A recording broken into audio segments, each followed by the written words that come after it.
I was diagnosed with terminal cancer and had been in and out of consciousness for several weeks.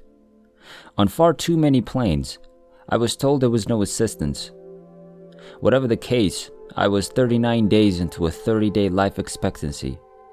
I considered not only the possibility of assistance, but also its feasibility. I slept for hours every day and night. I was more sick than sick. That was the sickest any human could ever be, my physicians subsequently stated. In both mind and body, I was on the verge of death. To say the least, most of my memories of those days are hazy, as are any dreams recollections. Dreams were virtually non-existent for me, and they remain so to this day. But one recollection and the events surrounding it were a water-washed moment for me, and it remains the most vivid experience of my life. It is also the most distinct crossroads of my life. I assumed it was a dream at that moment. Nothing in my context could explain the specifics or context to me. This dream seemed genuine, realer than real, wetter than water at the moment. To this day, it is the most genuine thing I've ever encountered in my life. It wouldn't be until 3 years later that I realized what the significance of this dream was. It wasn't a dream. It's lengthy and thorough, so determine now whether the 10 minutes are worthwhile. This is a deeply personal experience for me, and it contains lessons for everyone, particularly my family. It was difficult for me to write this information on this page. To put myself in the company of skeptics and doubters, I must first love myself. I was one of them, after all. Before you label me weird, which I'm fine with, I would like you to read this without any preconceived notions of judgment. My near-death experience, or NDE, is as follows. I found myself in a vast area of darkness. It strangely enveloped me, and even stranger, I could see 360 degrees without turning my head. I just knew it went on forever. There was a noise, or perhaps more accurately, a vibration or humming noise. The cacophony did not frighten me. Rather, it seemed to relax me. There was a warm and serene crimson glow in the distance. It grew bigger and bigger. It appeared red at first, but as I came closer, it turned peach-colored, pink, and even orange. To this day, explaining the colors is difficult for me since I have never seen hues that intense and brilliant, almost like the phases of a cloud-cluttered sunset or sunrise when the colors evolve with the sliding sun and are reflected onto the clouds. I didn't move, but I could feel the glow growing greater and larger, like if I were rushing to it without even trying. There was no tunnel, contrary to popular belief. For lack of a better previous memory to recall, the illumination radiated from what appeared to be the lip of what appeared to be the edge of a volcano. It's practically impossible to put into words, but I tried to piece it together using the framework of my present memory data banks. It was like a volcano, with a slightly curved edge that rounded out in each direction to an extent that seemed boundless. I was on the verge of a nervous breakdown. My feet dangled so far over the edge that it appeared difficult to retain balance, yet that wasn't the case. I was weightless and at ease. The red glow had become reddish and orange, indicating that it was no longer a volcano. There was no end below when I glanced over my toes. There was no end to the lip or the darkness around me. It was nothing. There was no heat or lava, just a harmonic hum and a stretch I couldn't place. I don't recall ever smelling anything in a dream, I remember thinking. I could taste the scent, which reminded me of a rainstorm.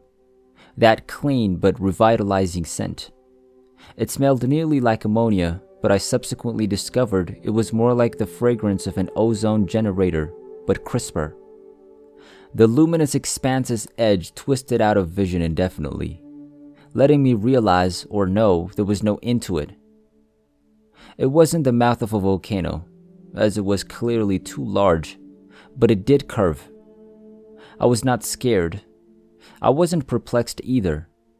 In reality, I was at the greatest peace I'd ever felt in my life. My feet were halfway over the edge.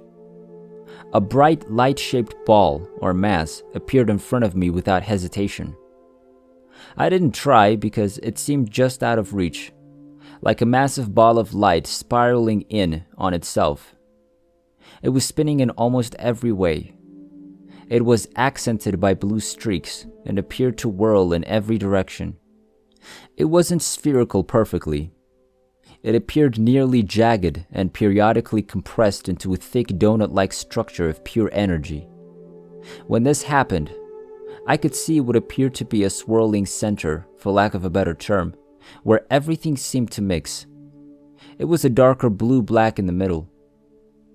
Everything seemed to go there, and then vanish, with bright blue stripes suggesting direction. As I focused on this core, it began to distort and shine brighter, with blue streaks forming the outline of a face. The brilliance of the mass of light increased steadily, but it did not cause me to squint or hide my eyes.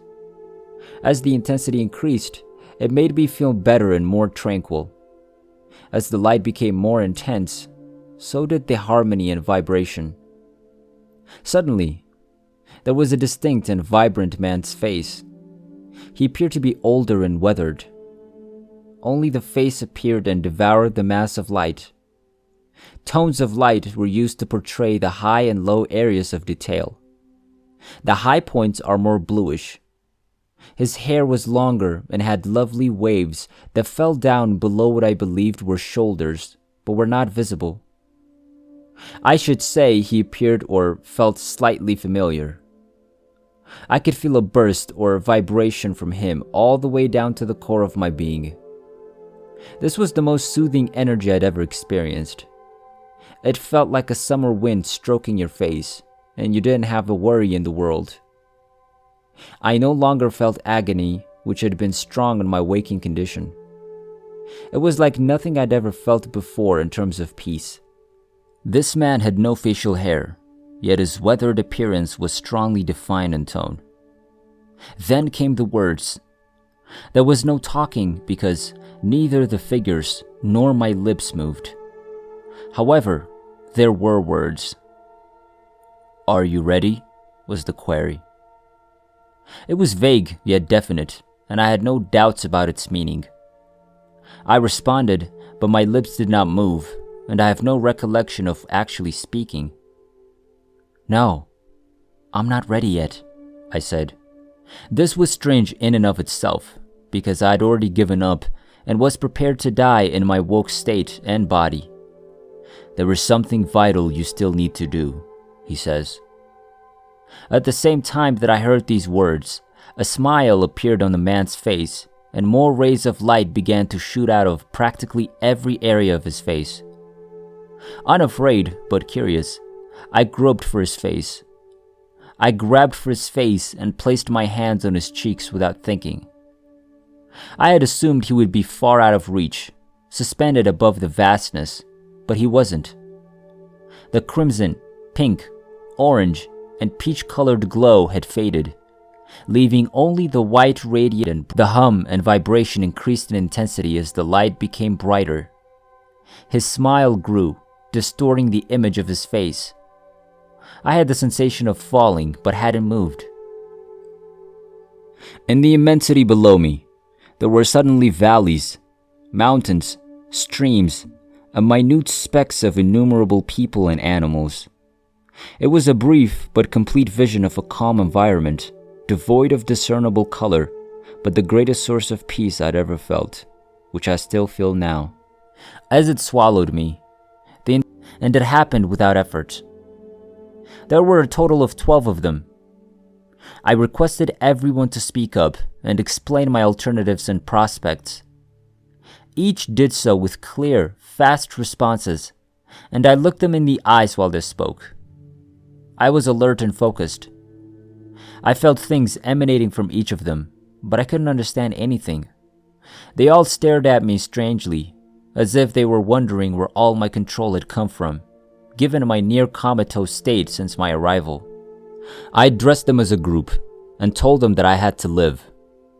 I expressly told them that there was something vital I needed to accomplish, and this day marked the start of a life-saving treatment that would last over 3 years and get me to this point today. Several obstacles arose throughout those 3 years, including a 2-month stay in hospice, from which the list of adjustments I had recognized increased to nearly 15 pages. Some of you have already seen a few. To this day, the list is continuously growing. Nearly 3 years later, during Christmas of 2013, I was nearing the conclusion of my battle. My mother, as usual, sent me a calendar with some of her own drawings on it for Christmas. It was a Christmas tradition in my family to receive this calendar from my mother. We all look forward to it, and it is a year-round fixture in each of our houses. We all fought for the cover, as it's been a ritual and passion for my mother for quite some time. By the way, we still squabble about the cover photo every year. When I came across a photo of a man while scanning the calendar, I was quickly weakened and literally fell back in my seat. I was taken aback. My breath was taken from me in a second. That figure on the calendar was the identical face I saw in the enormous mass of lights at death's door in my dream. The identical expression, but I had no idea who it was. When I finally asked, I was told that the man was my grandfather. He died in 1956, long before my birth, and as a result, he was never a part of my existence, in detail or in photographs. I couldn't possibly recognize this individual because I'd never seen a photograph of him. I'd also had no prior awareness of his life or character. This was the day I recognized my dream had been directly touched by someone who had passed away. I learned about the near-death experience, or NDE, and its history in our society during the next few months. Because of perpetual prejudice, I was never a believer in these events. I used to call it a mass hallucination. However, at this point, it was evident to me that my dream was a near-death experience. But wait, I hadn't died, had I? This is where the world altered for me again. This began to happen. I couldn't acquire enough information and still have a voracious appetite for it. Theories emerged in my thoughts concerning subjects I was previously uninterested in. Strangely, I couldn't and still can't read other people's NDEs. I just couldn't do it, and I still can't. But it was the reported, well-documented, and investigated after effects that piqued my interest. I matched my reported after effects to a number of lists compiled by researchers and scientists. As you might expect, the alterations I reported were nearly identical to those documented by millions of near-death experiencers worldwide. As you might expect, the alterations I reported were nearly identical to those documented by millions of near-death experiencers worldwide.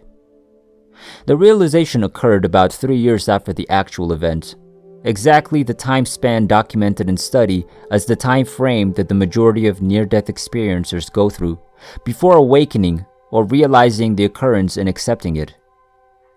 I had progressed to a higher level of consciousness without even trying. I had evolved, just like the others, and at the exact same time. I had previously imagined you had to die to have these experiences and had heard about them from others. It turns out you don't have to die to have an NDE. It's a life-threatening situation. I previously chalked them up to some sort of metabolic brain malfunction at the time of death. Death's illusion. I wasn't convinced. Obviously, I am now. The NDE is unique to every one of us. They're not all the same. However, the after effects, brain change, and timing are all the same. Skeptics cannot dismiss any experience and excuse it in any way, but they can't overlook the millions of people who transform all at once after an event like this. We find it difficult to modify anything about ourselves, let alone substantial personality shifts. Most people are baffled by this, but not us. I've been doing research since my awakening. I read and learn, and then I read and learn some more. It's not all NDE material. Pretty little, in fact. Science and quantum physics are examples. Theories that I didn't ask for about issues I shouldn't care about spring into my thoughts 100 times a day. I had sixth senses that required some time to manage and understand in seclusion. Epiphanies on life's most pressing issues, including some I'd never considered before. Sometimes they come so easily that I just break out laughing. Most essential, I cannot overlook my love for others. Then there's the summoning. We all have the same calling, which is to help humanity in some way. Indeed, it appears that the one question I can't answer in life is the one stated in my NDE. I'm expected to do something significant. This is the carrot I will always pursue, and I'm quite content with that. I've discovered that the root of life is simple when I comprehend that everyone and everything along it is there for a reason, not a cause. Everything. It is my free will that enables me to pick what I pay attention to. The universe is interconnected. There is a single component that connects everything and everyone, all the way down to the atom. It's power. The foundations of the cosmos and the epiphanies I witness on a daily basis are much too many and mind-numbing to list. I'll save you the specifics. I just know things now and don't need to ask or look for them. I'm not sure. It just came to me. This is not unique to me. It occurs in the majority of people who have an NDE. The question remains, what should I do with it? I have an excellent idea. I'll write, share, and rest easy, knowing that change is entirely up to the individual. It's our choice, and we have free will. But I'll share it with you.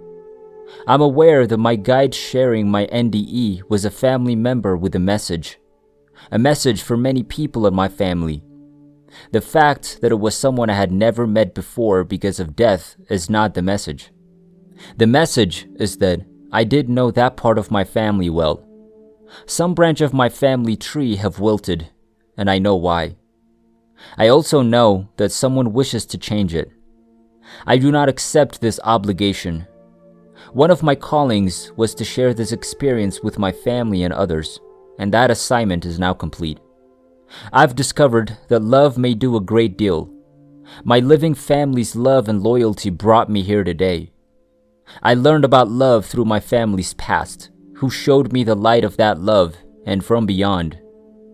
The incident profoundly influenced me, and I investigate my theories on change. One thing was certain. Change does not happen overnight. It's all about forgiveness, as they demonstrated to me. I'll post them as I go. There are far too many things to say about lessons from the past. I'll show them to everyone during the reunion on July 6th. From there, I'll fly to Arizona. I believe that attaching a new idea to a strong emotion has the potential to touch people and produce similar brain alterations. At the very least, it encourages consideration for others. Following that, I'll share the research materials and describe the after effects. I hope you liked one of my most humbling moments. It takes a lot of effort to bleed all over these pages the way I just did. It is never too late to make a difference in our family. In the end, it all comes down to family. I'm cancer-free now and have the rest of my life ahead of me. I comprehend the flow of life and the cosmos and find it amusing how simple it is. I have no fear of death because death is the prize. I also recognize one unquestionable fact. Even after death, there is always life. Energy travels somewhere, but it travels everywhere. But the same energy that propelled the person through life is the same energy that penetrates into our minds on a regular basis. We miss them, yet they're always nearby. There will always be life. Don't waste any time, not even 1 minute of life. Reap the benefits.